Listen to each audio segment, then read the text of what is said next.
Jadi putusan pra peradilan kan, permohonan pra peradilan diterima.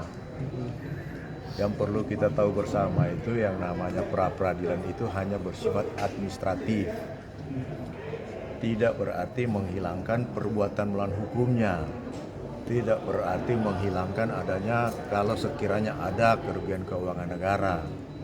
Dan tidak menghilangkan pokoknya sesemua unsur-unsur dalam suatu tindak pidana, karena dia hanya bersifat administratif. Jadi ketika ada putusan pra peradilan, maka bisa saja aparat penegak hukum kemudian melakukan pemeriksaan kembali, merapikan kembali administrasi yang keliru itu. Nah, di KPK ini kami sedang melakukan penataan kembali. Tunggu saja waktunya ada, karena semuanya itu hanya adalah waktu. Itu Mas. Ada tuduhan bahwa KPK ada sejumlah pihak di KPK membela Wamenkumham agar nggak naik lagi ke penyidikan sebagai tersangka. Gimana Pak? Benar Pak itu? Untuk sementara yang sepengetahuan saya tidak ada. Ya. Tapi kalau berbeda pendapat, berbeda pandangan, cara pandang itu kan hal-hal biasa kan. Tetapi kan kita tetap kolektif, kolegial, sepanjang pendapat itu harus sesuai dengan ada dasar hukumnya dan ada alasan hukumnya.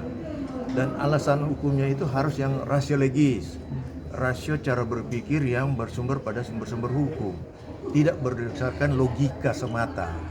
Nah, kalau berdasarkan logika itulah yang kemudian tidak ada titik temu. Tapi kalau kita berbeda pendapat sepanjang ada suatu dasar hukum yang digunakan, kemudian ada alasan hukum yang diberikan yang rasio legis, maka tidak akan ada terjadi perbedaan pandangan. Saya kira begitu. Kendalanya apa sih Pak untuk penetapan kembali sebagai tersangka sih? Kenapa? Kendalanya apa? Kendalanya Karena ada perbedaan pendapat. Kendala tidak ada, kita kan lagi menata kemudian supaya jangan sampai ketika kita melangkah lagi salah lagi, kalah, ditolak lagi, diterima lagi pra peradilan ini yang kemudian perlu ditata kembali yang lebih baik sehingga nantinya ketika proses hukum dimulai lagi, kalaupun ada pra peradilan, kemungkinan pra peradilannya ditolak. Itulah yang kita harapkan dan kita pikirkan agar kita tidak melangkah tanpa suatu ketentuan hukum yang pas. Jadi KPK memilih hati-hati untuk kembali menetapkan Iya, tersangka. kita harus hati-hati karena berbicara hukum, berbicara hak asasi manusia, iya kan? Jadi kita juga harus menghormati siapapun dia. Jadi Karena Bapak, asas praduga tak bersalah itu juga dijamin dalam hukum acara pidana. jadi Bapak membantah bahwa ada kecurigaan. Bukan masalah bantah membantah ini. Saya tidak mengatakan membantah tidak membantah. Ya kan? Saya kan tidak pernah membantah. Hanya saya mengatakan seperti gitulah ada. Jadi Bapak termasuk yang setuju dilanjut ya kasus ini? Masalah bukan masalah berbicara hukum ini bukan masalah berbicara setuju atau tidak setuju. Apakah suatu perbuatan memang ada unsur yang dipenuhi dalam suatu undang-undang. Bukan masalah setuju atau tidak setuju.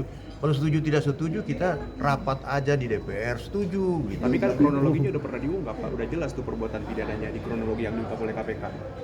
Gini, makanya saya katakan tadi yang namanya pra peradilan bersifat administratif. Perbuatan tidak menghapus suatu perbuatan, ya kan?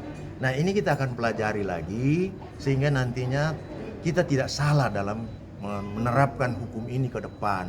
Sehingga kalau nanti ada pra peradilan, pra peradilan itu kita harapkan dapat ditolak. Jadi kita menata administrasi yang baik. Iya, jadi seperti gitu. artinya bukan karena ada intervensi dari Mabes Polri ya Pak? Nggak ada intervensi dari Mabes Polri, nggak ada. Selama ini saya tahu nggak ada intervensi. Dari manapun saya tidak pernah mendengar adanya intervensi. Gitu. Yang jelas pra peradilannya diterima, iya kan? Kalau pra peradilan diterima, itu kan bersifat administratif saja. Ada kekeliruan, ada kehilafan. Nah, kekeliruan-kehilafan ini kita rapikan kembali, ya. Dan sekarang kita lagi dalam penataan.